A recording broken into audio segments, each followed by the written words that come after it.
The thing is about Greyhound, by the way. Have you seen Greyhound? No. It's always the #1 movie on Apple TV. That is true. It's that always is that. true. And I'm like, that movie came out 5 years ago. Dads. It's dads. It's dads. It's dads watching a World War submarine II dads. movie. Yeah. And it is such a dad movie. It's quite fun. Tom Hanks, World War II, done. Yeah. If you want to see Tom Hanks look through some binoculars and go, left hard rudder, right hard rudder, torpedoes. They love that shit. There are dads in They armchairs love it. around the world Yeah. being like, Rewatching it. Yeah, Rewatching it.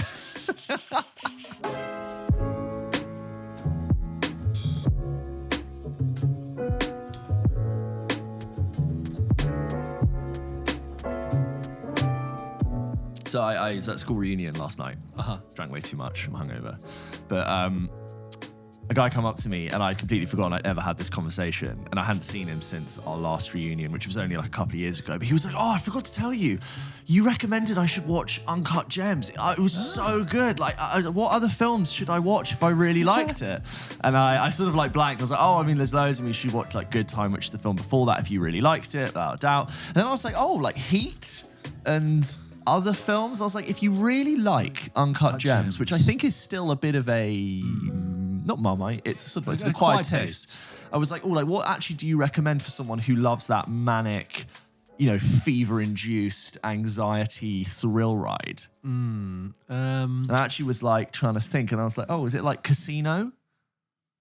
Something that's shouty and a bit of a pressure cooker. It's actually quite unique in the sense that it's its own thing. There's a little dust there. Yeah. I don't know. Yeah. I don't know. I only think of Safdie brothers movies. Yeah. I was like, go watch Good Time. Yeah, I think that's sort of a bit darker, but even grittier, Yeah. even sadder film. Have you seen Heaven Knows? No. The one they made before Good Time. That's the No. one that Patterson saw and was Saw like, it. oh, I want to be in your next one. That's even darker and grittier. It's like a sliding scale. That's about drug addicts and oh man. I guess just give them Good Time. Complete Safdie. Yeah. I don't know. I was like, well, they've both got films coming out, but they're not necessarily like Safdie-esque in the same way that we would define their other ones. Even though we do this every week and we do games and things like that, I do find that on the spot questions about film, sometimes I'm just like, I don't know, because my brain's like, where to start? Yeah. What's a good film? I'm like, Dark Knight, innit? Pretty good. Speaking of Robert Pattinson, I'm going to later this week review Die My Love. Which is a new film with Jennifer Lawrence, which I saw at the London Film Festival, which I think, I'll get onto this in my review, but I think they quite enjoyed doing that film. Small cast, rural location. They could really sort of like sort of unpack each other as Artistic. actors. Yeah, it's not a big studio movie. She's not Mystique. He's not Batman. No. That's like one of our games. He's not Mystique. She's not. He was a boy. She you was know, a girl. Mystique and Batman, fall Walk out into a of love each bar, other. Yeah. So look forward to that review. Okay. That is the beginning of the show. 205 episodes and we are out. Sorry, guys. I didn't sleep very well last night because We're both running on fumes. we're both running on fumes here for valid reasons. I wasn't at James's school reunion or anything like that. I have no good excuse like that. I was just up late. But that's fine because if you're new to the show or just joining us or whatever, it's a movie week, as it is every week. Because this week we're going to be talking about. You know what we can talk about? Sorry, George. You've now seen Harry Potter. Oh yeah, and you can listen to George's episode where he's watched all 8 Harry Potter films, and we sort of like breezed past his thoughts. You might be going to Universal, to go to the Harry Potter world, which have a totally new appreciation from you. Because it was only a few months ago, James, that we had the opportunity to go to the it's the Harry Potter studio tour. Yeah, the Harry Potter studio tour, but I didn't go because it's fucking miles It was far, away, and literally none of it would be be totally lost. But now I'd be all over it. You would have I had the best time. George, we had a drinks reception in the Great Hall with a cocktail for each house. I mean, that's mad. Which I tried all of them. The table was covered in chocolate frogs, of which I took 2. They're £9.95 in the gift shop, so you do the maths. And then it was a private evening closed tour. 1998.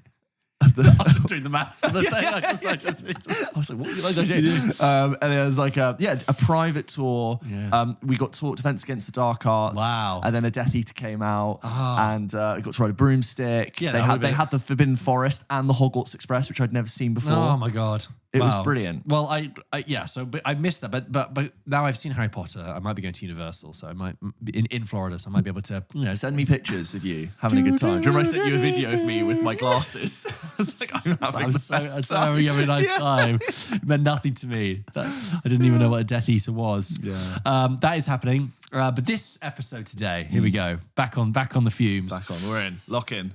We're going to be talking about movies. We're going to be talking about new Yorgos Lanthimos movie, Bugonia, with Emma Stone in. We've reviewed quite a few Lanthimos movies in the past 4 years of the show. He keeps making Kinds them. of Kindness, Poor Things. He's on a run. We've got that. We've also got new Katheryn Bigelow movie, A House of Dynamite. A House of Dynamite. A House of Dynamite. It's like they build a house made of dynamite. And we kept living in it. Yeah. Which is on Netflix right now. Yeah. An all-star cast there as well, so we'll be talking about that. Then we'll be reading out some of your emails. And then we'll be doing a game. Pulp Kitchen classic, really. Yeah, it's Classic. basically For your numbered Pulp Kitchen fans. Yeah. Because I know most of you tune in for the numbered episodes, but you also slip into the little casual, hey, we're just going to talk about a film. Yeah. We're just going to talk about a film. But there's a bit more structure to the numbered episodes. There always has been, there always will be. But later in the week, yes, of course, look out for Die My Love and look out for Christy Martin biopic starring Sweeney. Christy, which I also saw at LFF. Both of those films I saw first thing in the morning. Yeah, you did back to back. No in excuses. one morning. No excuses for fatigue or lateness or got to get hurt or I wasn't in the right. No, it's the morning. Yeah, You're in. Yeah. Which I think there's also nowhere to hide because I'm sharp as a whistle. Unlike me today. Unlike both of us today. I'm very sorry. Blame it on my asthma. That's why Already, I'm tired. Yeah, it's dust. I did, long good to story. know. I just want to make. I George's weakness. want the listeners to know that it's not because I was out on some bender. I was just doom scrolling till 2 a.m. It was I've got to record tomorrow. When I eventually My want to chest destroy is you, against me. Lex Luthor would have like a canister filled with Krypton. I would just put like Hoover dust and waft it around you, and you'd like buckle to the floor. Inhaler. I sounded like Nosferatu last night. That's what I sounded like. I was a bit like. You look and sound fine. You could have kept it a little secret and no one would have known. I know, but I feel it. Known? I'm fucking out. Sweeney. The damn Pulp Kitchen. All right, let's get on with some movies. This is a quick message brought to you by our friends at Airbnb. George, do you remember a year ago when you were given that amazing pair of cowboy boots? Oh, yeah, they were great. I still have those. Yeah, but are you ever going to wear them? I've never seen you wear them out. Well, it's because London streets aren't exactly the place for cowboy boots, are they? But I am going to Nashville in a few weeks. Oh my God, you have to take them. I want a full carousel photo shoot of you trotting down the whole street. Obviously, I'm going to be in full cowboy mode. Also, what's great is that when I'm in the States, I'm going to be hosting my flat on Airbnb. Yes, very good idea. I know it's something we've talked about before, but given that I'm away for like 2 weeks, it just seems like the perfect opportunity. And your flat's just going to be empty while you're away, so you might as well do it. And I'm really looking forward to that feeling of trotting down the main drag in Nashville in my cowboy boots, knowing that I have that little bit of extra cash coming in from hosting my flat on Airbnb. That cash which I can then put towards things like seeing more live music there. Yeah, and for us, we want to do that with the spare room in our flat once it's completed for all the same reasons. It's really convenient and easy to manage. So your home might be worth more than you think. Find out how much by going to airbnb.co.uk/host. So, George, Katheryn Bigelow is out with a new film called House of Dynamite. Is it straight to Netflix? Did it get a theatrical run? It got a minor theatrical run, and it's her first film in, I think, 8 years. Yeah, because it was Detroit, which I really liked. I really liked Detroit, and it's kind of a great recommendation, actually, because I think it missed a lot of people at the time. And I remember I got the chance to speak to Will Poulter about it, and I was talking about like the difference in light and dark in his career. And the nice was, you've got like really comedic roles, fun stuff, MC, but also you've done like nasty things like Revenant, Detroit. I was like, I love Detroit, and he was really into me liking Detroit. It's a really great movie. I think if you haven't seen, you should go and check out. And very Katheryn Bigelow, almost like plays out in real time, true life story, politics, war, adjacent. But this is House of Dynamite, which I'll say again for the third time. Not a true story, but set in the real world, in real time, in three different. True story. I know. You'd watch it. It's incredibly sobering. A plausible scenario. A plausible set in our real world in the modern day. We are, the whole film is set in the offices and sort of centers where all of the nuclear arms defense security systems of the United States are. I think there were 3 or 4 different places where this film was set. And this film essentially opens with an intercontinental ballistic missile is picked up having launched somewhere over the Pacific? The Pacific, Yeah, it's hard to tell. And they very quickly realize that they don't know who's launched it. It will impact somewhere in the Chicago region of the United States within 18 minutes. And what plays out in 3 different variants is the different perspective of all the different people and the conversations that are going to be had with the different teams about how they figure out where it's going to hit, who did it, the conversations they have with the other nations who might be implicated, and what are the decisions that go into how you act in those 18 minutes. And then just before, you think you're going to find out exactly what happens, it rewinds back the clock, kind of like Vantage Point, a bit of in a Vantage way. Point thing. And we get it from different perspectives, and characters you see maybe on a video call, or someone who passes by is given their time. So it's like the second version you see is from mostly the perspective of the Secretary of Defense, and then the third perspective is from the President of the United States. You've got Rebecca Ferguson starring Anthony Rabos, Idris Elba, Greta Lee, Gabriel Basso, Jared Harris in there, Tracy Lett. Yes. Lots of a real Jason sort of Clarke. Jason Clarke. Lots of good actors in this. It's a Jason Clarke role. It's I would have such a cast Jason Clarke if you hadn't asked me. I would have just gone, who should play this type of role? And just nice moments where it's like, the armed CIA military personnel come in. It's like, I need to take you to this bunker. It's like, I'm not asking you. I've been told to physically escort you type moments. Lots of intensity, lots of sort of like tired, fatigued, coffee-fueled screen monitor, watching the thing beep along. House of Dynamite, George, how did you get on with it? Broadly speaking, I quite liked it. I think it's solid. I think it's gripping. And I think that it does make you feel queasy with this scenario, because it is palpable, it is real.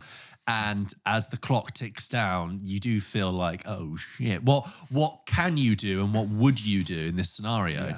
Well, my friend has a genre of films that he always loves, which is people having stand-up meetings in rooms, shouting at each other, and also people leaning over screens concerned. And this movie has both of those things. It is a prime It's people taking off their glasses and going, wait a second. Oh my God. And it delivers those juicy moments. I think that there's a strange thing happening where like it's told in a very sort of realistic, grounded way.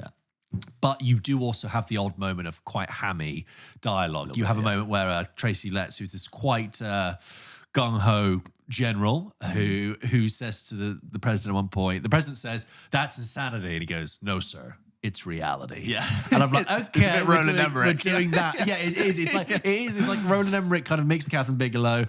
I think like I said, broadly speaking, I was really kind of hooked and tense, particularly for that first half an hour. Me too. And then when it does the repeat and cuts back twice, that's fine. I don't necessarily think that we ever learn anything more in cutting it back, other than the interesting to see it from a different perspective. It's not like Vantage Point where you learn some bit of new information. I think the data is basically already set in the first half an hour. You're just learning and observing how different people react. But that's okay. It is high stakes. It's high drama, and I sat at home on Netflix watching it with a bit of a snack, and I was like, I'm enjoying this. Yeah. Here I go. I think the ending will divide people. I think the ending, and I'm obviously not going to talk about it in any more detail. It makes a certain decision with the ending that I find underwhelming, but I also am trying to think about what Katheryn Bigelow was going for in that kind of ending, and what the sort of implicit understanding is. And I kind of get what she's doing without talking about it in spoiler terms. But I think if you're looking for a film to watch on Netflix, it's what, under 2 hours, I think? It's maybe an hour 50.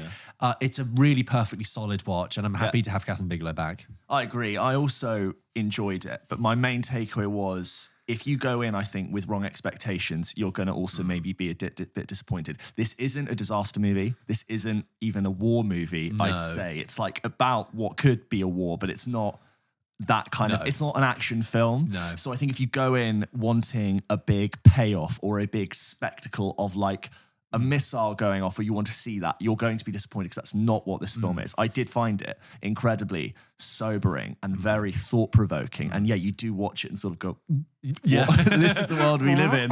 And, you can look at, it's 100% a political movie, if you want to just look at stuff going on in the world. Yeah. And there's this sort of moment when they're sort of evaluating the strength of their defense systems, and it's like, oh my god, $50 billion, and it's a fucking coin toss. And these moments where even though you might think these defense systems are capable, it really is just a case of like hoping and praying. And I did enjoy the tension there. I agree with you. I think these split perspective structures inherently imply that there's some sort of added mystery or other element that is going to kick in. It's like, it was this the whole time. There's a real sort of Mr. Red Herring with this character who's weirdly, it's Dean Neistat, who's Casey Neistat's brother, who's the guy who was like working on the television, who dropped something, who had these knowing looks in the first perspective. And I was like, that's an interesting look. Are we going to come back to that guy? Oh, really? Never saw him again for some reason. I thought he was just to represent a guy who's not really meant to be in that room. He's just fixing the TV. Yeah, I wondered if maybe like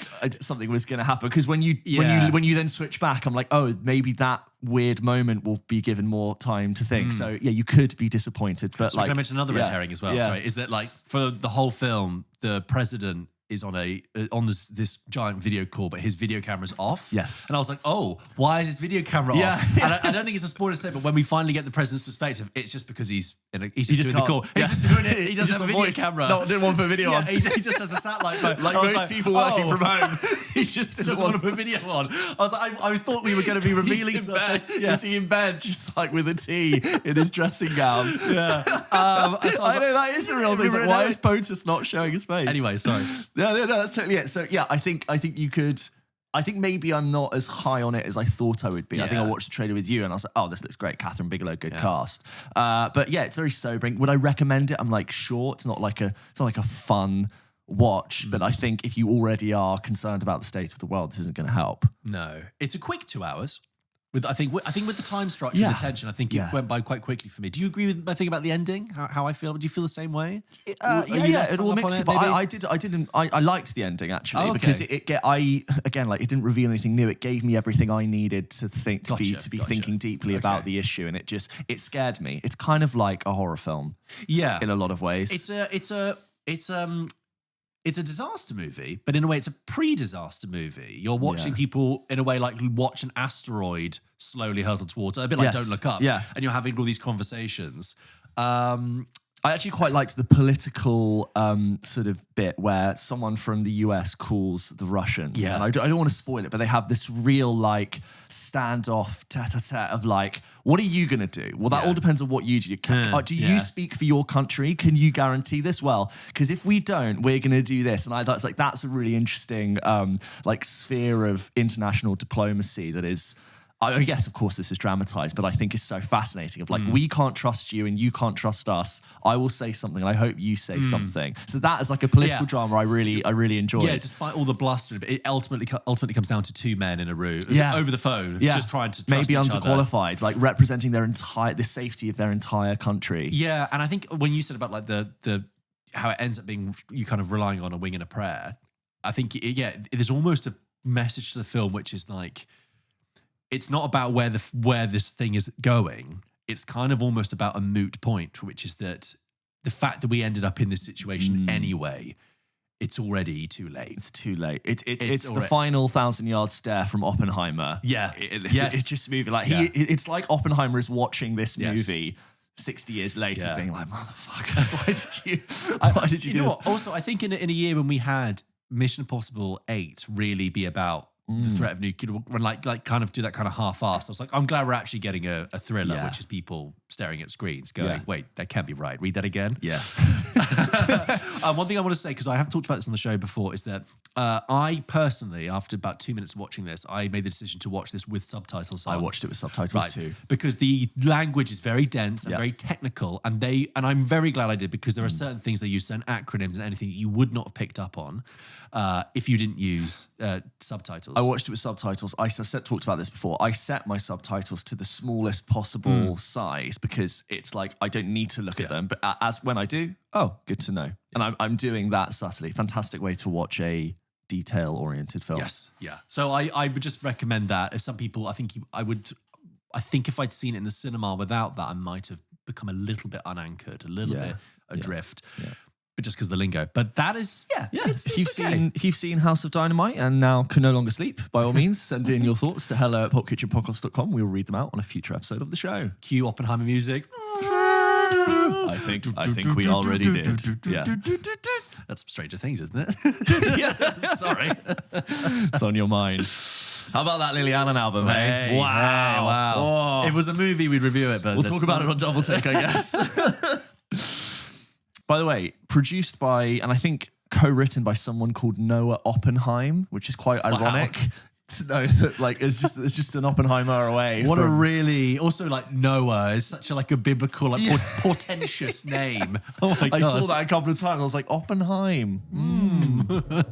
Okay, let's do Bugonia next, which is the new movie from Yorgos Lanthimos. If you're new to the show, you might not know, but we've covered Yorgos Lanthimos a few times on the show because he's released 3 films in 3 years, basically. 3 films in 2 years, basically. Actually, Poor Things.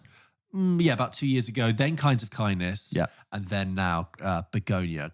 If you go back and listen to our reviews, we kind of have mixed feelings towards Yorgos. I think extending it, looking back at some of his other films as well, I thought The Favourite was okay. I thought it was a bit overhyped. Yeah. I really liked Killing of a Sacred Deer, and we quite liked Poor Things. I really liked Poor you really Things. liked it. I quite liked it. I thought it was a different type of Yorgos film. The Lobster had really been recommended to me. Watched it, and I was like, yeah.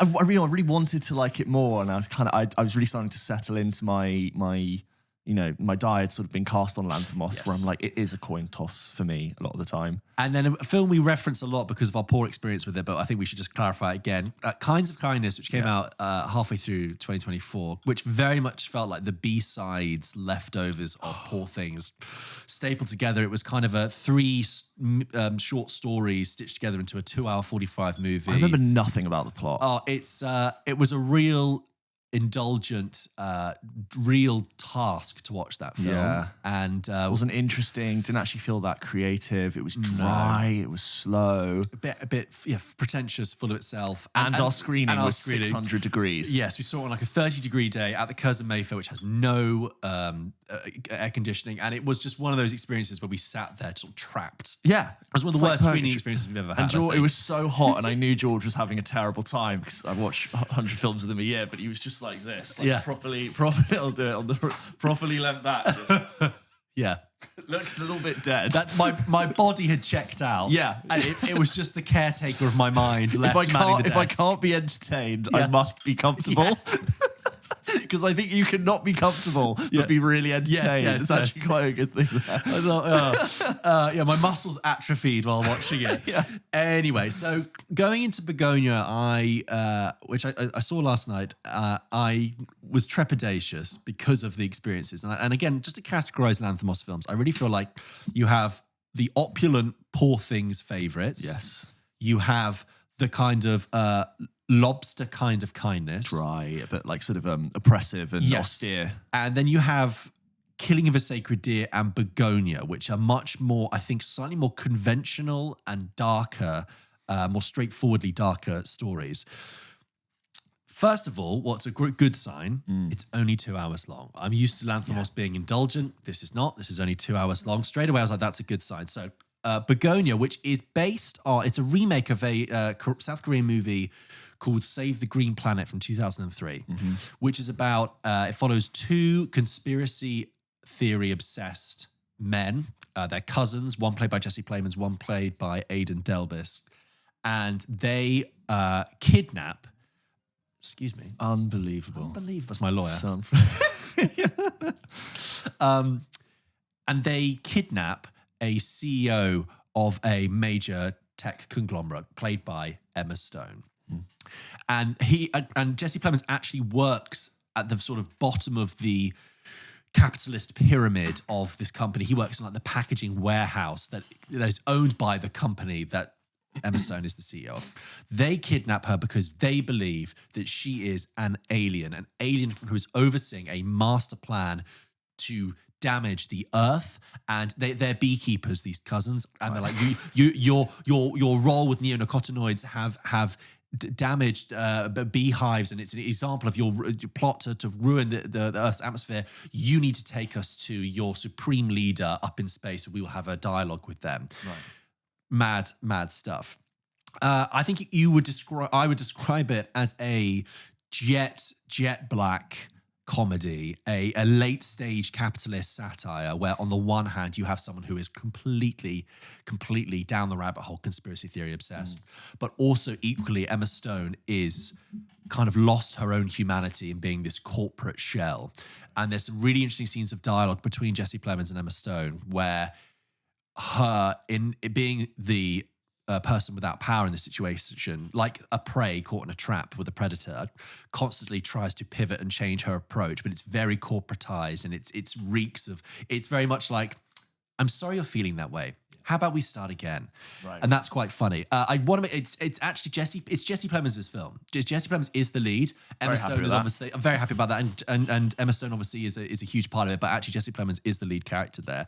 There's also this really interesting dynamic in that Aidan Delbis, who plays Jesse Plemons' cousin, is neurodivergent and is kind of being pulled along in this way into this scheme in a way slightly against his will, and that is a really important, I think, quite crucial anchor point for the audience to feel emotionally invested in this story, which I think Lanthimos movies can lack. Sometimes they're so arch and stylized, which this is, but you can sometimes feel removed. But actually, I think that is such an important linchpin in investing us into the film. Get your pins right. Get my pins right. Sorry. Can I put the hairpin back? I need a linchpin, not a bobby pin. I need a linchpin.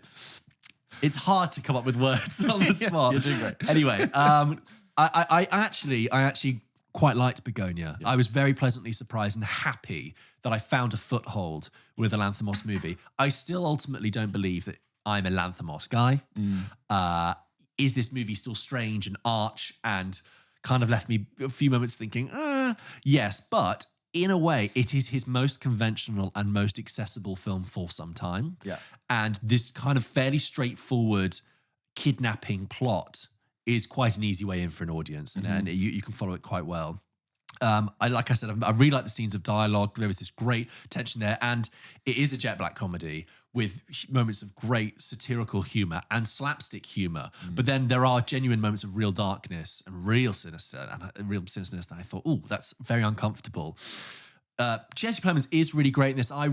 Given the sort of momentum of awards buzz that follows Lanthimos movies, I'm sure this is being put in for the awards circuit. I really think we could see a Best Actor nomination for him. Nice. He is greasy and burned out, and I think a success of the film a success of his performance is making you really understand that although this person is completely kind of lost their grip on reality with conspiracy theories, there is a sympathy there, because as a late stage capitalist satire, he is kind of a product of a broken system, and he has something in his past that has made him feel this way. And I think the film does well to kind of contextualize that. I think Emma Stone, good in everything. She really is one of the finest actors working today, and she's great in this. Where it's sporting a buzz cut and this strange scenario, and like I said, having to pivot her behavior all the time. And I think Aidan Delbis as the cousin as well is really crucial. So I would say that for the first half at least, it's kind of fairly standard Lanthimos fare, but more conventional. But I will say that I was pleased that the film really developed and sucked me in, and the third act in particular, really pulled me in. It builds to something. Big drama, big shocks and suspense, and I enjoyed that. It still won't be for everyone, but I'm pleasantly surprised by it. And if you're curious enough by Lanthimos, then go check out. Your crucial wording is similar to when I've caught up with other people about it. Fred Asquith, friend of the show, which was, I actually quite liked Bugonia. Yes, I actually quite liked it, and I would have very happily just completely passed this film if it had been something along the lines of Kinds of Kindness. But yeah, I'll totally check it out and give it a go. That's great to hear. I think it's my favorite of the 3 films he's released in the past 2 years. Yeah, it's my favorite. I think I prefer it to the Poor Things, actually. Right. Okay. Nice. I love Poor Things. Poor Things has big problems with it, but I think Poor Things in so many ways was such a triumph of like design and cinematography. I've not really seen a film that's looked like Poor Things and her best in a long performance, time. And she's incredible. It's got so much going for it, despite it being like a bit problematic. It's a weird one to review because there's so much to say about Poor Things, and then following that up so quickly with Kinds of Kindness, I was like, oh. I really have to figure out who you are. By the way, Yorgos has come out and said that he is going to take a break now. He's done 3 movies in 2 years, and he's going to say, I'm actually taking a break. And I was like, good. But also, when he says take a break, I'm sure he's just going to go back to making films at the pace that normal filmmakers do. Yeah, he'll have one in 3 years. Yeah, exactly. Just like normal, yeah. But I do really like the... this is Emma Stone's 4th film with him now, and it's one of those... I never would have predicted that in her the trajectory of her career. That many. But I think it's wonderful. Like, she's done the mainstream films, and she still can lead mainstream movies. Yeah. But she's like, no, I'm going to do 4 really interesting artistic movies with Lanthimos, win an Oscar for it, get Oscar nominated for others. She must really enjoy it. And then, she won an Oscar. It's like, you just keep making that. She probably has the options to do all sorts of other stuff if she wants at any time. Just note, it's produced by Ari Aster. Okay. So therefore, it's the best Ari Aster movie we've seen in a while. It's got a $55 million budget, which makes sense, but that's also Yorgos' most expensive movie to date. That is a lot. I can only assume it's because Emma's rate went up after the Oscar win. Yeah, and it's not like you can put Emma Stone as a % of the film, which won't make that much money. She probably wants cash for the film. I do think this film's going to kick around a lot and will be part of the Oscar conversation. In a way, sometimes I feel like Yorgos Lanthimos films stay in the Oscar conversation because they soak up all of the alternate votes. Yes, you'll get conventional films, but it's like they get the quirky votes. Yeah. So anyway, if you've seen Bugonia, let us know your thoughts to hello@pulpkitchenpodcast.com. and we'll read them out on the show.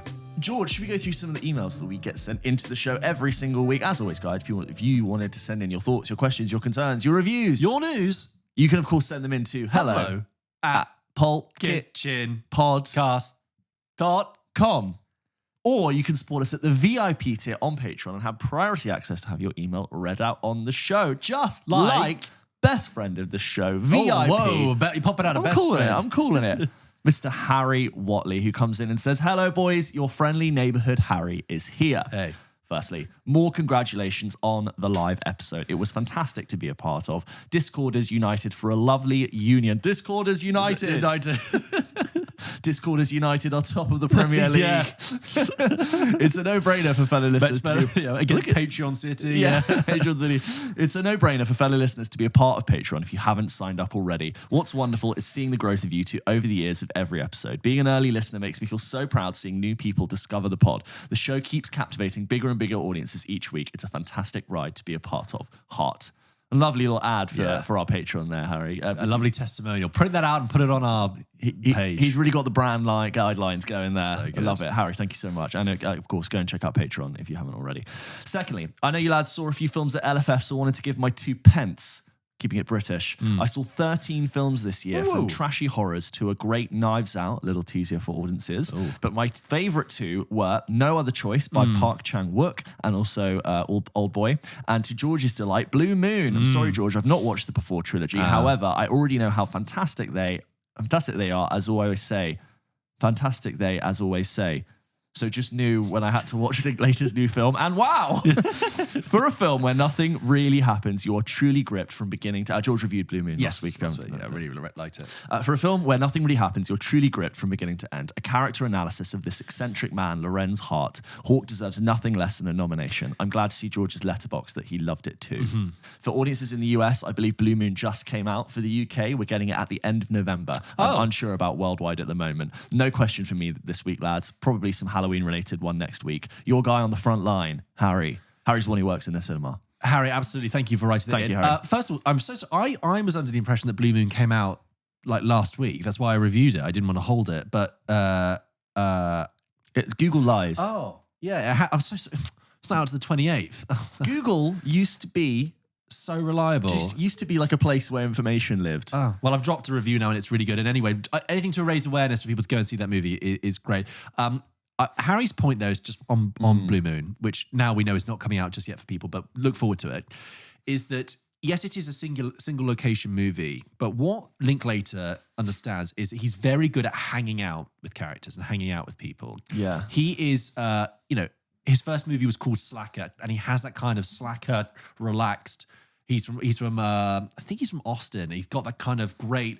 He's the cool guy vibe. He's the, hey, you know what? Why film out when we can just do it right here? We could just do, and he's I'll just walk around the street. That has his artistic approach. That is how he approaches things. Has always delivered great goods. It's quite laid back. Yeah, the energy is very chill. Even in like School of Rock, it's like you can tell there's an easygoing, hey man, just fucking stick it to the man. And even though like apparently he does do quite a lot of rehearsals, it's not about improvisation, but that kind of more relaxed approach is why you can get away with, in a movie where it's one location, just people talking. It works because the vibes are there, and he knows how to capture relaxed conversation really, really well. So I just want to say that. Harry, you mentioned No Other Choice by Park Chan-wook. I did also see that, but I'm just going to say this, guys. It's just one of those scenarios where I really had nothing to say about the film. So I think I gave it a star rating on Letterboxd. I'm not even sure, but like I don't really have anything to say about it for the pod. We also have a couple of emails in about the Springsteen movie, which we reviewed a couple of weeks ago. People have shared their thoughts. For a little recap, I really liked it. I am a Springsteen fan, though. James, not so much.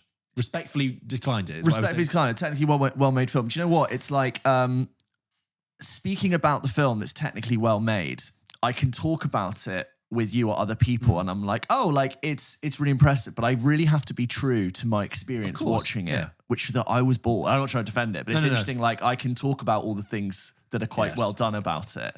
Didn't change my experience in the screen, which was bored. Objective truth does not face the subjective experience that you had. But that's an interesting one because it's like it's actually quite a well-made film for certain people, but for me it just didn't work. But yeah, go and check out our reviews there. Always nice when there's a little gap, a little difference. A little difference. So this is from Jess, who writes in and says, "Hi gents, just listened to your review on Springsteen, Deliver Me From Nowhere. As I saw the film last night, I wanted to share my thoughts. My own opinion is between both of yours. I absolutely agree with James. I didn't necessarily feel bored during the movie, but I was aware of how long it was while I was watching it. I found it a bit slow.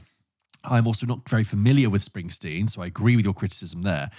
However, I really did find this movie to be so beautiful, and it made me very emotional. I wasn't looking forward to watching it as I'm too tired of music biopics. I was pleasantly surprised that this took place during a very specific time in Springsteen's life, much like Pablo Larraín's movies Spencer and Jackie. I love that style of biopic, although those two are kind of, I suppose I'd just say, like fantasy biopics, which is a genre I quite enjoy, but I suppose they're kind of fantastical. I do think, back to Chester's thoughts, I do think, however, that this movie could have been about anyone. If you take Springsteen's name out of it, this would still be a moving movie about a depressed artist grappling with his place in the music world, perhaps like Inside Llewyn Davis. So yes, I'm not sure this was what a lot of audiences would go for, but I think this was a beautiful tribute to Springsteen. Things I loved: how much brown contacts changed Jeremy Allen White's face. Yeah, because he's actually got very piercing blue eyes. But I mentioned the dark contacts, I think, in the review. How much John and Bruce clearly loved each other. That's John Landau and Bruce Springsteen there. And another great child actor of the year in the young Bruce Springsteen. It was great insight into how older Bruce saw the world. I liked that there didn't always have to be dialogue. Like Jeremy Strong says in the film, the silence can get a little loud. Scott Cooper did that well. Yeah. Scott Cooper really understands tone. I think it's something that in his films he really gets. The tone, mood. Yes. He shoots very well. Sometimes too much. So sometimes too much mood is the only thing. But it's a great thing to have, like a sense of the scene and the people without needing to scream dialogue at you. Thanks as always for your podcast. Unfortunately for me, living in regional Queensland, we're about to get to the time of year where some possible Oscar-contending movies just don't show at my cinemas. Shame. After the Hunt is on my cinema's website, but without any times. That is so unhelpful. That's a real middle finger to people. Knock on your way back from the bakers, just go and be like, "At what time?" The guy behind the counter's like, "I don't know." Round 4. I don't think Frankenstein is showed here either, so I'll just watch it on Netflix when it comes out. Would have been nice to support the cinema though, but that's okay. The Sydney Travelling Film Festival is coming in 2 weeks, and Sentimental Value is on the Saturday night pay. How lucky that Travelling Film Festival exists. Yeah. We'll step right up here and see the Travelling Film Festival is in town. We have Sentimental Value for you, sir. Come right in. What's your name, little girl? Do you like Joachim Trier? You just end up following them to the next town and you join the circus. Ma, the festival's here. Sorry, so deeply offensive. Yeah. No, but genuinely though, like grown up in a city my whole life, like that, I've always had media available to me. Like I would never think I'd have to hope they came to my town. They came in and they put the film up. I'll never forget. The images were bigger than me. And it was moving. I said, "Ma, You gotta come see it. I don't know what rabbit hole we got down there, but anyway, there you go. But sincerely, yes, that is great that traveling film festivals exist. The more people get to see films, Still the picturing better. a big circus. Wind down the side of the van. Enjoy the upcoming holiday season. And George, can you drop your movie schedule for your family Christmas time, please? Of course, the annual thing. I'm sure it's still sort of being worked out. It's different this year because there's fewer of us at home because of new arrivals in the family. Yes. So, but there are already the thoughts of what we can watch are percolating in my mind. Nice. My family are more likely to listen to me regarding movies if it comes from a reputable source. Also, do you guys have Cheap Tuesday at movies in England, or is that just an Australian thing? Personally, perhaps it's just an event cinema thing. Every Tuesday, movies are cheaper. It's a great way to draw people in. Have a great weekend. We do have things this. like that. Yeah, we've got like Meerkat Wednesdays movies and Meerkat. Yeah, Jess from Toowoomba, Australia. Nice. I love that. Yes, Love we have that. Meerkat movies. I think which is a thing which took over from Orange Wednesdays. There's which also is just like off peak. Basically, if you don't have a job, you can see films in the day Or very shift cheap. work. Or shift work. Yeah. Yeah. You can get Nine to sometimes five. Mondays you can get £5 tickets, £6 tickets.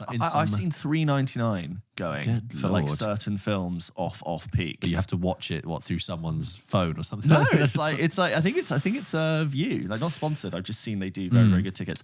we have a few more Bruce emails. So Joe writes in and says, "Hiya James and George and James. First time emailer. Have been listening to your podcast for almost a year now. Feels great to listen to you lot bang on about films as you do adoringly, like old mates, and the contrast between you. So thanks for that. Thank you, Joe. It's been a revelation to listen to the conversations you have around films, especially from being an actor and writer myself, which develops my thought process when I watch films you've seen, even resulting in me going to previous episodes. That, I hope, is a sign of a more good things to come for you guys, especially after your 200th episode. Congrats on that too. However, I do have some slight reservations that I hope regurgitate imminently to open up the conversation around the Springsteen biopic. However, I must say, in episode 147, about the Springsteen biopic that supposedly delivered you nowhere. Amazing bit, by the way, even if I disagree.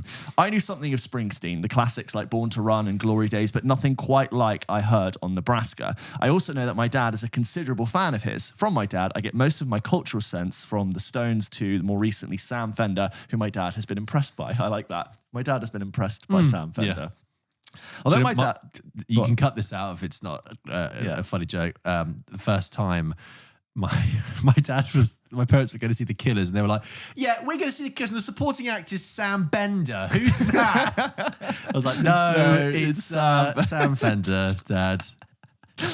Anyway, although Joe goes on to say, although my dad, much like Scorsese, dislikes Marvel, bear with me, my dad is sick of biopics, which I can understand given he's a bit of a lovable git sometimes, but aren't we all? Anyway, after listening to your pod reviewing the film, I decided to listen to the album after hearing very different views on the film. Yeah, I did say, like, if you're unsure about whether you're going to like it, go listen to it because it tells you straight away. I appreciated the lyrics the most and immediately added 3 songs to my Spotify playlist, even if it is easy to see the album being melancholic. It's also sentimental and delicate with elements of hope, which definitely drew me into the music long enough for me to book tickets to the cinema on my birthday for the next day. Hearing about how you guys love a solo trip to the cinema, I did so at the Hackney Picture House. Nice. Recently, my dad was given some bad news on his health, so I was expecting a tearjerker, but more interested to see how I found the film and how the punches were pulled but not fully executed. Sorry, mate, for perhaps misquoting you, but that was the prevailing thought in my head how it would play out. After seeing the film, especially the relationship with Springsteen's dad was deeply moving. Delivered Me From Nowhere is so delicate and precise, I don't think it'll get the recognition it could deserve. I think the miscommunication with the love interest on both sides, the father figure ideologically Bruce kind of begins to experience, whilst also trying to get to grips with his resonance of his creative vision, which even he isn't aware of, was something I think needs to be commemorated for capturing, even though it isn't explicit. From a, I'd like to think, creative point of view, it did surprise me where the film takes you. Being tender and vulnerable, especially when it comes to having a creative output that you want to be successful, is bloody difficult. Even to just have an element of confidence about yourself, which I'm sure we've all been through. Yes, he does look moody in every other scene. Yes, biopics are becoming more prevalent, whether you like it or not. Yes, I think the music isn't necessarily a driving force in the film. Disclaimer, I saw this at the Hackney Picture House and found the live music scenes to be a little bit restrictive in terms of its sound. And I think it could have gone further to depict what live performance is like, which I think is hard to present to audiences. But anyway, I digress. Yes, my dad probably won't see this film. And yes, if you go in liking Springsteen, you'll probably have a good time. If you don't, all I ask is you give it a chance. Deliver Me From Nowhere is about the prevailing need to express yourself when things are seemingly good from the outside, but you can see things aren't right internally, even if going so far as to say precarious, especially when one doesn't know why. That's why I think it's doing more than just to tell a story of an album being made by an artist you know ends up all right in the end. Being able to articulate what being creative means, especially on an individual basis, is a basic human instinct, whether contrived or authentic. I think this is why I like seeing musicals be covered in film now, because they're grounded enough to speak from the heart through their music, regardless of how they're perceived. Please give it another try. Now, time to get my dad to see it. Wish me luck. Keep up the fucking good work. Love you, Joe. P.S. If you're ever in the Hackney area, I work at a lovely pub called the Crooked Billet. It would be a pleasure to meet you in person, or even just to agree to disagree about this email. Joe, thank you so much. Yeah. You know what?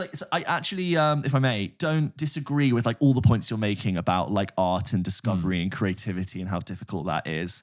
Just stand back to my other quote, which is like, I can understand this more now I'm having the conversation outside of the film. Yeah. I felt like I was watching the third season of a Springsteen TV show. I hadn't seen 1 and 2. I didn't really know the character. And all I know is that he was sad and was depressed. And I'm not, it's obviously really sad.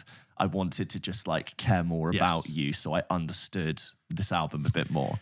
Yeah, I think all of that is totally right. Yeah, I think I actually, what I like about your email, Joe, is that, I agree that you're saying things that not only I saw it and I think you saw it too, James, but it's like, you're kind of touching on my experience, which is like, it's not just that that's there, it's that it somehow just went a bit further and you just caught the glimmer of what it was trying to do and it hit you in an emotional level. Yeah. And I think that's what happened with me. It's like, there was something in it that I understood what Scott Cooper was doing.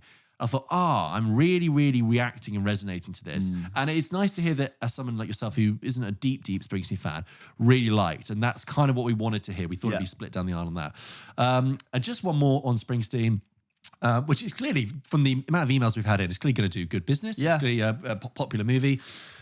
From Daniel, who writes in and says, "Hello, Pulp Kitchen. Yes, I'm refusing to pick a side in whose name comes first. I am Dan, long-time listener, around since the early 30s episodes." Well, I've been around since the early 30s, remember? They say one day this war will end. I am writing to tell you about my experience with the new Bruce Springsteen biopic. Personally, I loved the movie, although I do agree with everything you said about it, how it only works for some people.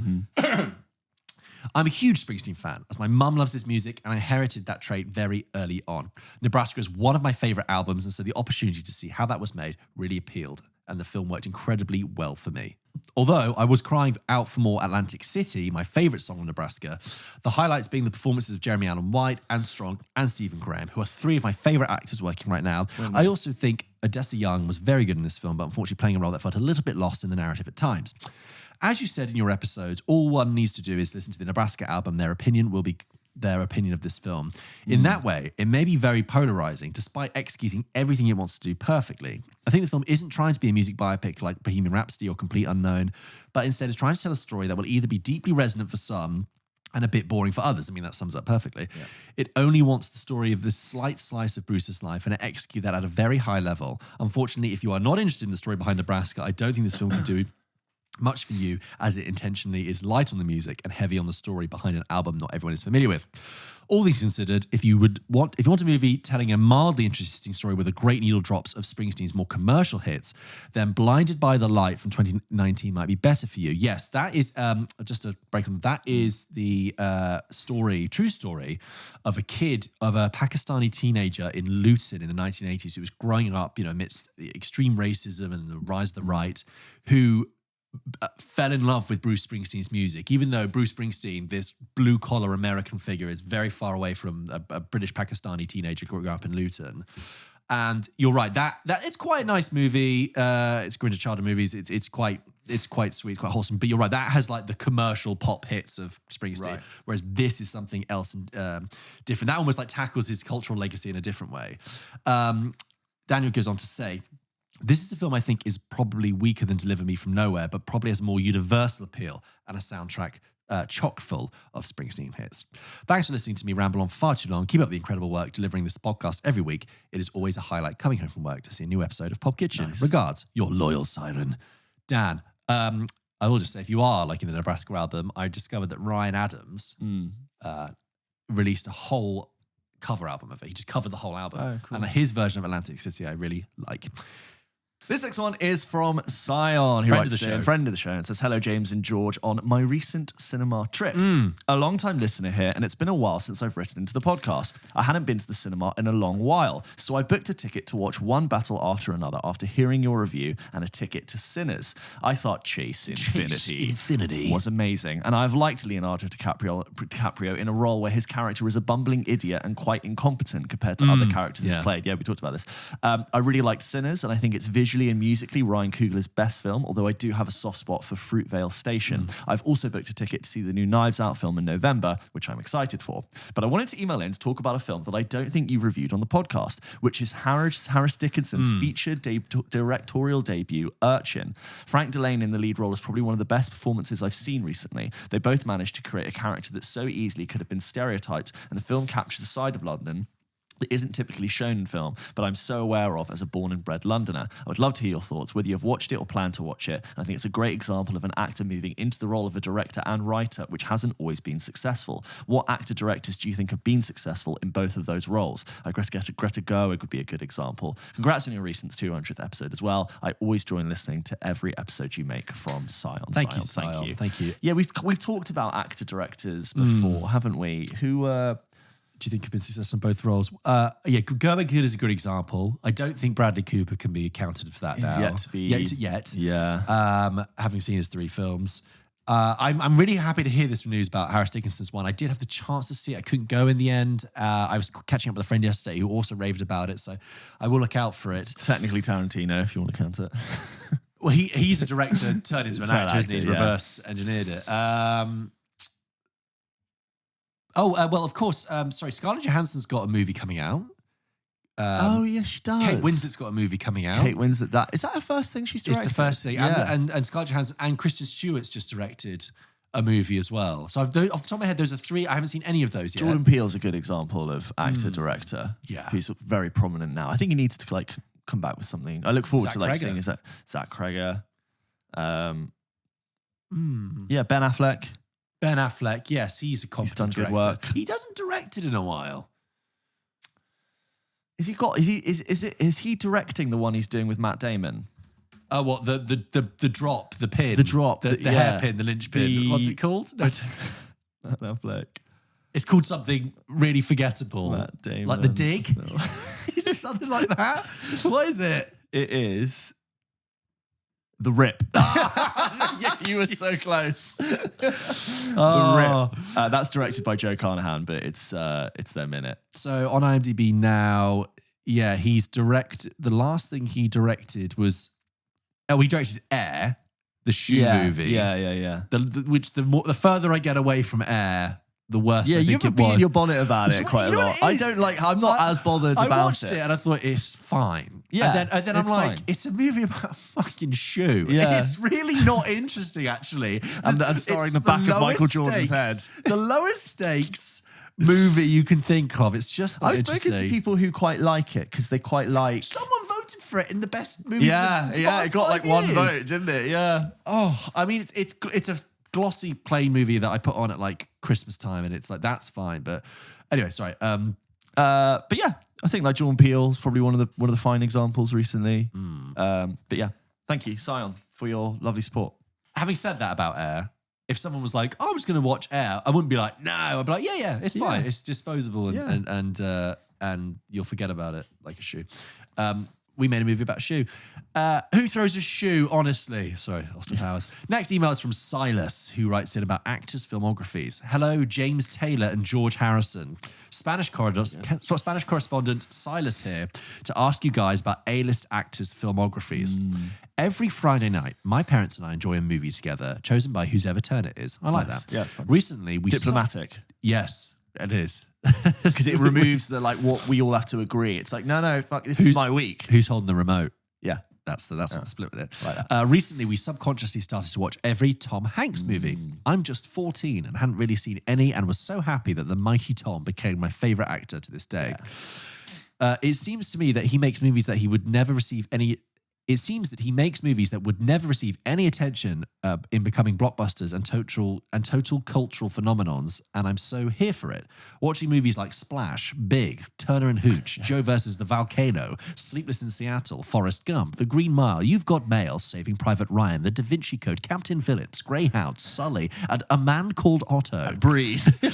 I think this may be the greatest filmography of all time. Ooh. While pondering this, I was driven to wonder what actors' filmographies you think are contenders for this position, and if there are any that you would recommend to a 14-year-old film nerd.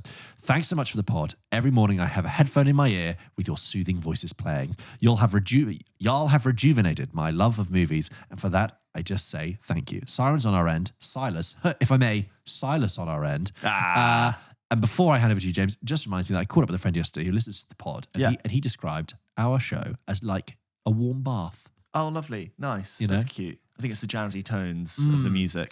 Well, we talked about Samuel L. Jackson having one of the great filmographies. Objectively, yeah. The collaborations with Tarantino, you get your Star Wars, you get Jurassic Park 1. Yeah. There's loads of great Die Hard 3. He turns up in lots of small roles for great movies. Yeah, you get all of most of the MCU if you want to be pernickety because he's just there.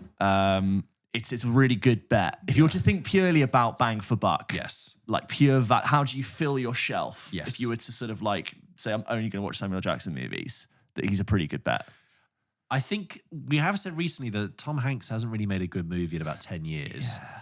And I love Tom Hanks. He has made some great classics. But I think when we did our Leo rundown recently, Leo has a very rundown. Good, very good. The best directors working today. Even Tom Cruise. I was just going to say, has Cruise, a good filmography. I know we've said this so many times. I'm excited to see what Tom Cruise does next. Because who has a better filmography, James? Hanks or Cruise? Yeah, Hanks or Cruise. I don't interrupt you, but who has a better filmography? Hanks or Cruise?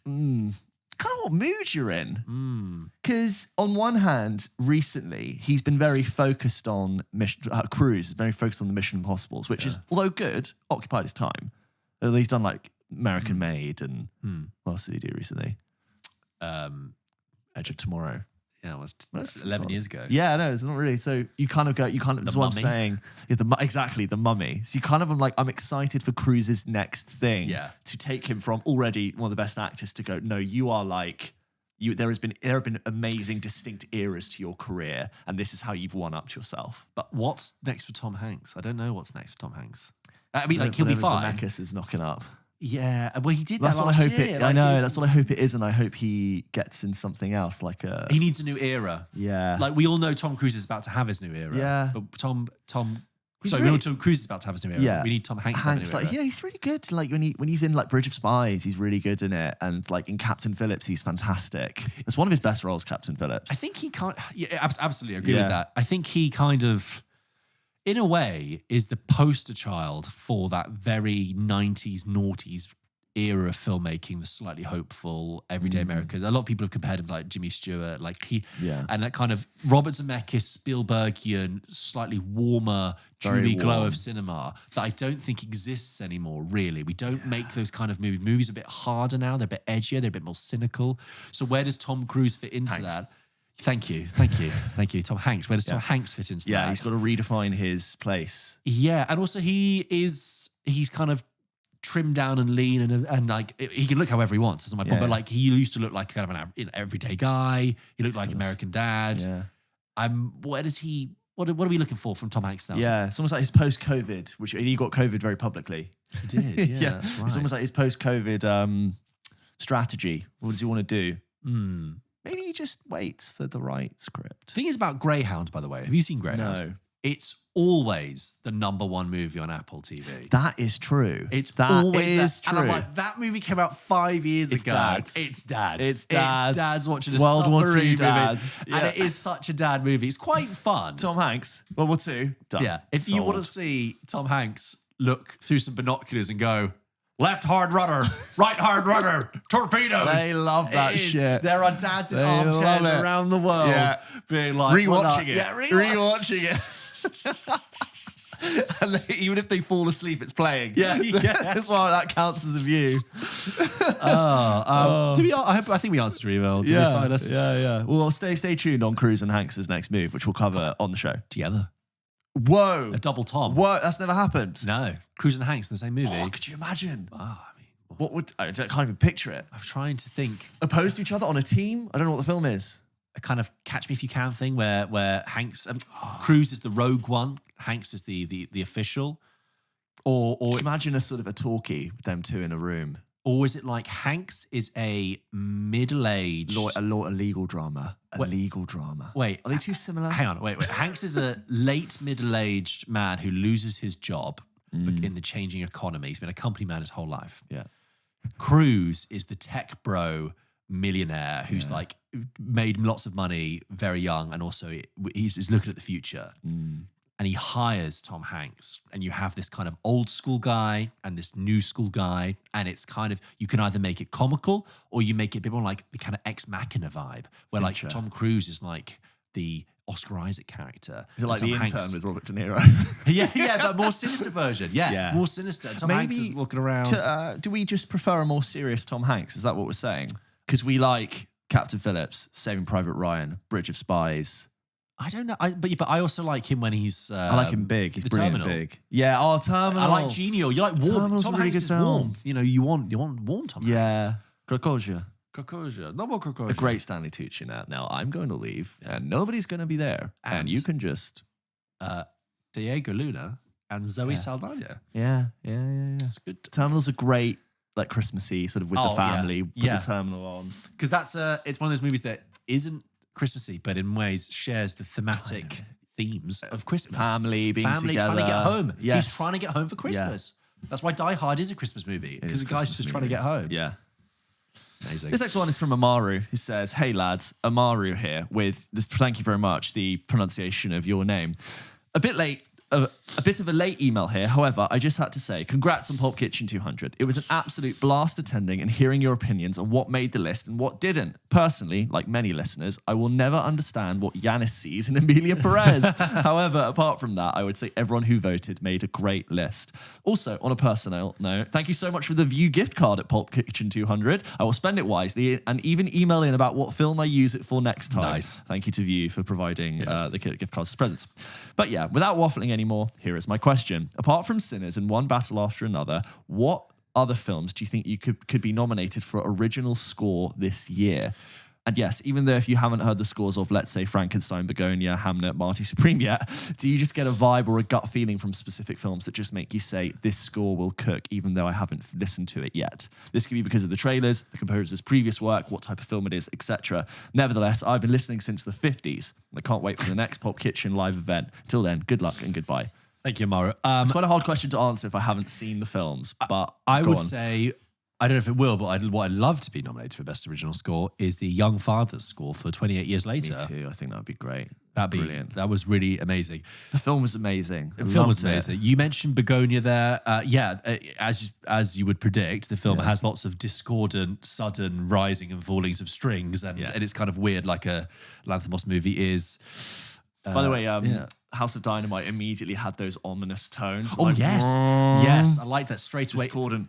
Great way if you're watching from home to sort of settle in and be like, I can't eat. I had to put my snack down. I was having an apple tart with custard. You love a pie, a tart. I don't normally do it, but I was just feeling a little bit. And I had to put it down. I was like, Katheryn would not want me. Pay attention. Yeah. Because it's sort of like sunrise military vehicles arriving through the gates. And it could be a very sleepy, plodding day. No. But as soon as the missile was launched at the beginning of the film and they're tracking it, I was like, well, fuck, if the world's going to end, I might as well eat my pie. Yeah. And this final email is from Meredith, who writes in about double features and says, hello, George and James. James and George. Hello. I went to the movies last night and I watched my own double feature. Hey. First, I watched Roofman, which has been out in theatres for a while, followed by The Mastermind, which is a new release from Josh O'Connor. I really enjoyed Roofman, and I was quite shocked to realise about half an hour in that it took place in my home state of North Carolina. I actually know of several of the McDonald's that he robbed, although I am not from that part of the state. After the credits ended for Roofman, by the way, on Roofman, check out my review from a few weeks ago. I think it's slightly been forgotten a bit now. I actually think it's a good solid movie. If you do come across it, do check it out. It's perfectly worthwhile your time. I think I'll watch it at home. Yes, it's a lovely, That, you know what? That's a Christmas viewing one. That's a Christmas viewing one. After the credits ended for Roofman, I changed theatres and had no downtime, meaning the beginning credits were already rolling when I walked in for The Mastermind, which I knew was going to Sucks when be that a happens. slower watch compared to Roofman. Yes, the Mastermind is a movie from Kelly Reichardt, which I've not seen any of her films, but she makes something more artistic movies. Like I think Meek's Cut Off is one of hers, and Certain Women is another one. And Josh O'Connor, I think, had been wanting to work for her for ages. He finally has worked with her for this. It's a movie release. There you go. Anyway. I was skeptical at first, hearing the strong jazz score. I was getting PTSD from seeing After the Hunt a week before, which is a 2 out of 10. Would not recommend seeing that film. Right. But I liked The Mastermind. I did find myself getting a little bored, distracted watching it, which leads to my question. Does the order of viewing when planning a multi-movie binge, 2+ films, impact your perception of each film? In my case, I think I would have enjoyed The Mastermind a lot more if I'd seen it before watching Roofman, as there's minimal dialogue and a lot of people watching in the film. I know you have spoken on this topic before, at least I think you have, but with the Oscar contender season ramping up, many of us listeners will have to double and triple book movies to see them in the theatre. Would love to know your thoughts. Best, Meredith from North Carolina. Do you remember when Barbenheimer happened? Yes. And it was like, everyone's going to see both films in the weekend. And then it was like, oh, I'm going to do 2 in one day. And it was like, oh, well, should you? I don't know if you want to come out of Oppenheimer into Barbie straight away. And it was like, I don't know what we said. It was like, oh, you could see Barbie Friday night and then go see Oppenheimer in the day on Saturday or something, or whatever. But yeah, for like that thing, you don't want to do them one after the other. Typically, like for LFF, I saw films back to back sometimes. Yeah, so how was you, when you'll talk about this in the bonus, but when you saw Christy and Die My Love. Literally right after each other. So What's the Die gap? My Love, 8:10 in the morning, and then I went out for half an hour, peed, got a coffee, and then came back in for Christy. And how did your experience of Christy, was that affected by your experience of Die My Love? And do you think it would have been different if you'd seen them the other way around? Basically, I enjoyed Christy much more than I did Die My Love. So in a lot of ways, I think it was better I saw Die My Love first. To give it the best crack of the whip. Yeah, whereas I think if I'd finished Christy, which was on a high for the ending thing, which I'll be reviewing later in the week, I think I would have come into Die My Love and maybe been a bit like, ugh.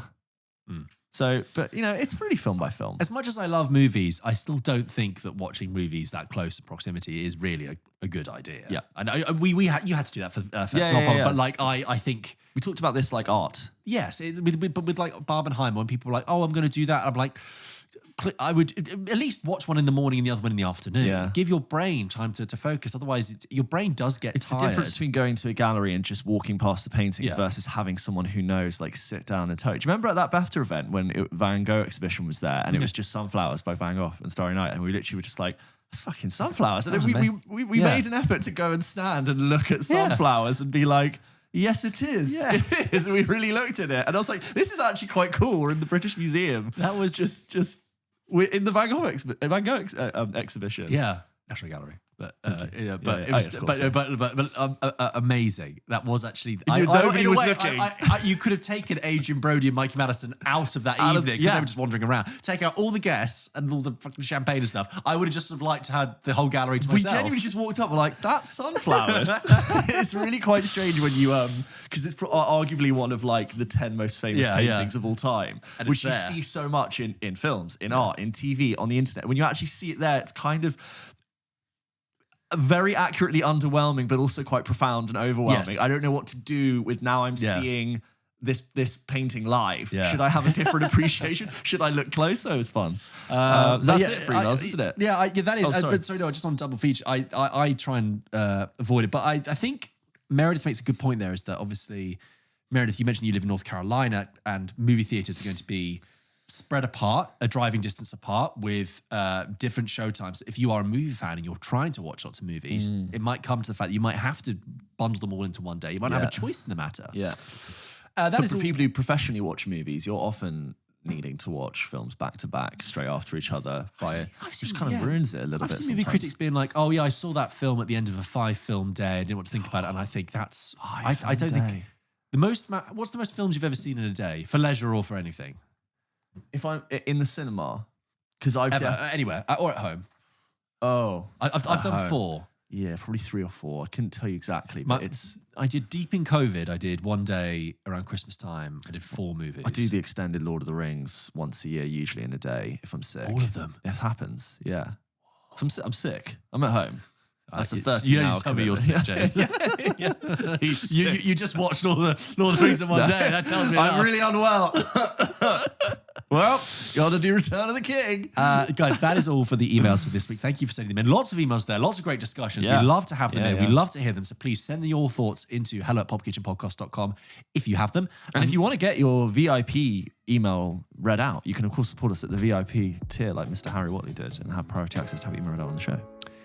Let's finish with a game. James, as ever, Pulp Kitchen ends With a game. with a game. And the game today is Co-Star Countdown. Love it. I'm going to name a famous actor, and then I'm going to name some other famous actors that they have worked with. And you have to tell me what movies that actor has worked with those actors in. Lovely. God bless anyone who tries to understand our games and we explain them. There's an actor and they were in a movie. So I have for you, James, the filmography and films of Mr. Justin Timberlake. Great co-star countdown nominee. And are you ready to play Co-Star Countdown with Justin Timberlake? Oh, yes. God, I at least think of all the films he's done. Yes, go on. Guess the Justin Timberlake movie from his co-star, Dakota Johnson. Famously, The Social Network. Yes, Clint Eastwood. Oh, Justin Timberlake in with Clint Eastwood. Do I? It's not. No, go on. It's a forgotten movie called Trouble with the Curve. It's a baseball Right. movie. Oh, okay. Yeah, go on. Bruce Willis. Bruce. This is deep Willis. cut. This is a deep cut. Ooh, is it like Surrogates? No, it's Alpha Dog. Oh, God, Do you remember Alpha Dog? Yeah, I think I know the one you mean. Amanda Seyfried. In Time. Yes. Yeah. Yes, well Not a done. terrible movie, but not amazing. It's a fun concept. Woody Harrelson. Woody Harrelson. Oh, in Friends with Benefits. Yes, well remembered. Yes. Kerry Mulligan. Inside Llewyn Davis. Great Yes. movie. Gemma Arterton. Gemma Arterton. What have they done together? Do they talk? Are they like engaging together in that film? Yeah. And this film also features another actor who we've talked about this show. Gemma Arterton, Justin Timberlake. No, Very go on. forgettable. This is the co-starring Gemma Arterton and Ben Affleck in the movie Runner Runner. Wow. Oh my God. Do you remember that? Yeah, It's sort of like gambling movie. Yeah. And lastly, Cameron Diaz. Why am I blanking? Cameron Diaz and Justin Timberlake. Why am I blanking? Cameron Diaz and Justin Timberlake do a film together. They do. Is it? Are they big? Is Justin Timberlake a big role in the film, or is he more of a supporting? Cameron Diaz. Why am I blanking? Her movie. Is it one of her recent ones? It's an oldish. Cameron Diaz. Why am I blanking? No, go on. What is it? That is Bad Teacher. Oh, yes, it is. Yeah, and he's totally in that. God. There you are. Of course, that was the co-stars of Justin Great, Timberlake. yeah. Yes, I wanted to include a Social Network actor that wasn't Eisenberg or Garfield, but one that he shared a scene with. And it's So I didn't before want we to- knew what Dakota Johnson was, really. in that Exactly. film, So wasn't I didn't want to say Rooney Mara or Rashida Jones because that's easy. not fair. Yeah. Because he doesn't share a scene with them, but he does share a scene, of course, with Dakota it? And Johnson. Justin Timberlake, is he doing any more films? Looking at his thing, he does a couple of Trolls movies, Oh, yeah, I don't really. and then he's been like That's trying just to a cash do in, the that's like- tour. And Like Pharrell's in that. he's you know, not really. Which I think is a shame because he's a better actor Yeah. than I think people give him credit for. I think actually a lot of the time he was unfairly sort of given the eye roll when he was in a film, but I always thought he was always liked great. him. He was great. I have to say, I kind of feel like the possibility of what Justin Timberlake could have been as an actor is behind us. Like I feel like that era when you watch The Social Network, which he's so good in, Yeah. you're like, we could have great Justin Timberlake era now, but but I He's don't know. really charismatic in that scene where they're at the fancy restaurant. It's like, you know Oh, what's cooler than Shaunathon. $1 billion. And like, he's really wonderfully iritating. Oh, it's- When he's yeah. like, security can hug you out now. Yeah. Like, it's great. He works. He totally, really well cast, actually. Yeah, perfect. Well, Justin, if you're listening, and I'm sure you are, give it another go. Yeah, Justin. Also, And if you want to come on the show, yeah, come on anytime. we'd Phil love Vines? and if you've got a new album you just want to talk about, I really like the song you did, this new song he did. It was like, guess I'm selfish, but if I from a mental, but it's going to get copyright strike now because I sound just like him. Yeah, just He's exactly going to that. take me for every penny. Justin, come on and just sing your song and we'll just get a photo together. That's all we need. I'm not looking like you do unless I'm selfish. It's a good song. It's good. I think you should stick to podcasting. Yeah. Definitely. That is the end of the episode for this week. Thank you very much for joining us. Don't forget to check out the extra reviews we'll be dropping later this week of James having seen Christie and Die My Love. Sometimes I have a forgetful moment. And don't forget to follow us, as you already do probably, on TikTok and Instagram, where we post clips and stuff that sometimes don't appear from the show, some bits that don't appear on the main bit. Check that out. See you soon. New episode's Wednesday. Don't forget forget to Double follow Take. us on Patreon. We do an entirely different news show on Patreon called Double Take, where we sit down and we run through the news. We really enjoy it. You can be part of our Discord. You can get project access to get your emails read out. You can become a producer like Dave, Finn, and Loz. Thank you very much for your support as always. And you can just sort of hang out with us there in a different sphere. It's good fun. Yeah. We shoot outdoors. Have a good And week, we talk guys. about it every week that we're outside. Yeah, I'm very proud of it. Very proud of Because it. now it's the real Now test. it's damp and it's cold. Temperature is not a variable for if double take happens. Except some days when it is. It is. It's the rain. It's the rain. The rain. The rain is the variable. Thank you so much, guys, for joining us. Have a great week. Cheers. Bye-bye. Bye.